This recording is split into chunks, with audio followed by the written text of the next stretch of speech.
যতটুকু খবর পাচ্ছি আমরা, বিহারে 7,42,00,000 ভোটার।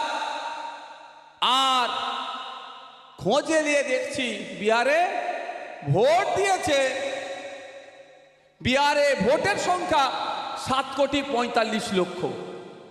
তো 3 লক্ষ কোথা থেকে আসলো? শুধু 3 লক্ষ বেশি নয়, আর একটা বড় চুরি হয়েছে এখানে। যে অভিযোগটা এসছে, বিহারে 100 জনের মধ্যে মানে টোটাল ভোটারে 66.67 66.67% ভোট ভুল হয়েছে, পড়েছে। তাহলে এখানে কি দেখা যাচ্ছে? 7,42,00,000 ভোটার ভোট দিয়েছে 7,45,00,000। আর ওরা তথ্য দিচ্ছে যে ভোট কাস্ট হয়েছে, পোল হয়েছে 66.67।